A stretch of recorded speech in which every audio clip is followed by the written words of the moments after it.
Support for KQED comes from Integrated Resources Group with showrooms in Brisbane, Dublin, and Sacramento. IRG. Surfaces, selection, service. MarbleCompany.com.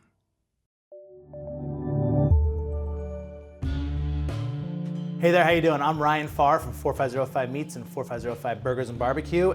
I love spare ribs. As a kid growing up in Kansas City, I'd order ribs, basically a rack for myself, even as a young little kid. And I love this cut of meat because there's a really good ratio of marbling on one end and a little leaner on the other, and so you have something for everybody. So the first thing we need to do is to remove this little flap right here.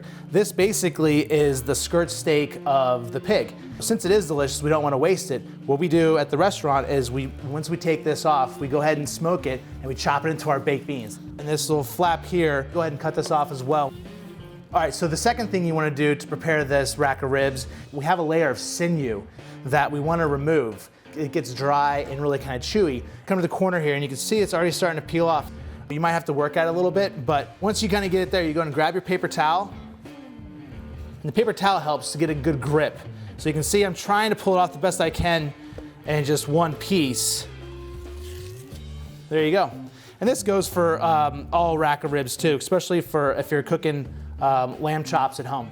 And you can see here that it kind of tore, so I'm just gonna come back with my knife and just try to scrape it off just a little bit without cutting into the bones. We don't want to see the bones. In the business, we call those shiners. The meat's gonna kind of peel off and it's not gonna cook the best way. So you don't wanna see the bones here, you just wanna get that sinew off. For our rib rub, salt, brown sugar, black pepper, chili flake, and our ginger powder.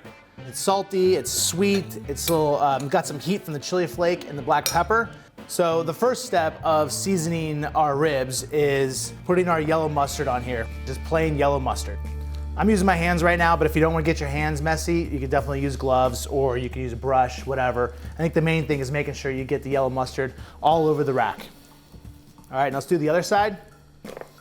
The mustard is not only just for flavor, it helps the seasoning stick, and also it really kind of starts to tenderize the meat a little bit.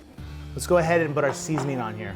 I'm not using tons of our rib rub, just enough to really get all over every part of it. Now the ribs, when they cook, they're gonna retract and shrink a little bit, so what we put on here, it's going to get even stronger flavor as the ribs really start to cook and come off the bone. All right, cool, so now we have our mustard and our rib rub on the ribs. Put these on the baking sheet. The rack allows the dry heat to get on the bottom and the top of the rack of ribs. I'm gonna go ahead and put this in the oven at 220 for 2 hours. All right, so now we got our ribs and it smells awesome. We're gonna add our rib mop. That's just what we call it at the restaurant, is when we're basting the ribs halfway through the process. And we really wanna do this because it's gonna add more flavor. It's also gonna add moisture. So you can use really anything you like to baste, what your favorite barbecue sauce is. I really like using Carolina style barbecue sauce. So we have mustard in here, apple cider vinegar, brown sugar, and a little cayenne. Just want to have a nice layer all over, just similar to kind of what we were doing with the mustard in their first step. Flip these ribs and do the bottom as well. All right, smell the vinegar and the mustard on here. We're gonna go ahead and go back in the oven. And this step is really important that we want to keep this side down, the top side down now, and the bottom side up, so that it really is now gonna get an even caramelization all over. And every 30 minutes, you wanna do this process for the next hour and a half.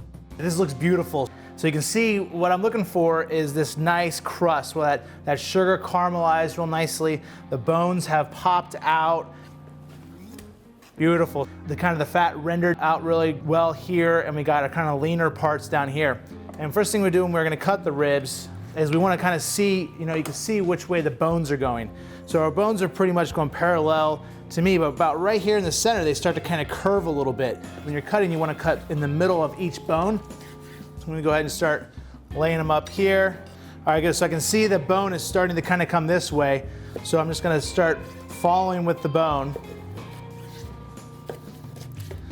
So I personally love this rib right here, the third from the left of the rack.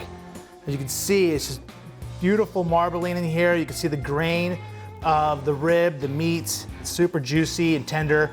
I really love it. So that's usually the rib that I go for when I'm cutting the ribs and cooking the ribs. Grab a beer, some friends, enjoy.